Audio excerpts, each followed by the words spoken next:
정부가 지난 9월까지 지자체를 통해 접수한 전세 사기 피해 중 모두 6,063건을 전세 사기 피해 지원 대상으로 결정했습니다. 전세 사기 피해 중 3분의 2는 수도권에서 발생했고 40대 미만 청년층의 피해가 대부분이었습니다. 보다 자세한 소식을 이관성 기자가 전해드립니다. 정부는 지난 6월부터 9월까지 전국 지자체를 통해 모두 8,685건의 전세 사기 피해 지원 신청을 받았습니다. 국토부 전세 사기 피해 지원위원회는 심의를 통해 이 중 6,063건을 특별법이 지원하는 전세 사기 피해로 결정했습니다. 지역별로 보면 전세 사기 피해 결정 중 66.4%가 수도권에서 발생했습니다. 인천과 서울에 각각 25.4%와 23.8%가 분포했고 경기에서도 17.2%의 피해가 발생했습니다. 부산과 대전도 14%와 7.4%로 수백 건의 전세 사기 피해가 발생했습니다. 사기 의심 유형별로 보면 피해 결정건 중 41.8%가 무자본 갭투기 또는 동시 진행 방식의 전세 사기 피해였습니다. 신탁 사기는 7.3%였고 절반 가까이는 아직 수사 중인 피해들입니다.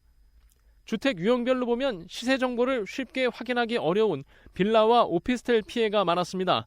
다세대가 32.2%로 가장 많았고 오피스텔과 아파트가 각각 26.2%와 21.8%로 그 뒤를 이었습니다. 전세 사기 피해자들 중에는 40세 미만 청년층이 대부분이었습니다. 30세 이상 40세 미만 피해자가 48.2%로 가장 많았고 20세 이상 30세 미만 피해자가 21.5%였습니다. 악성 임대인들이 주택거래 경험이 적고 내 집 마련에 적극적인 세입자들을 노린 것입니다.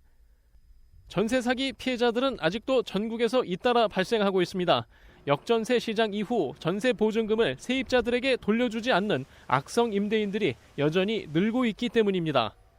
매매 대금의 70~80%를 정도 차지하고 있기 때문에 지금 부동산 시장 자체가 전세가율이 상당히 높기 때문에 전세 사기 사건들은 앞으로도 지속적으로 증가할 가능성이 충분히 있습니다.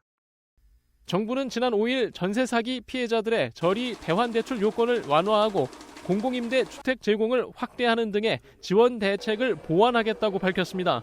하지만 전세 사기 피해자 전국 대책위는 지원 조건이 까다롭고 실질적인 지원이 부족하다며 보다 폭넓은 대책이 필요하다는 입장입니다.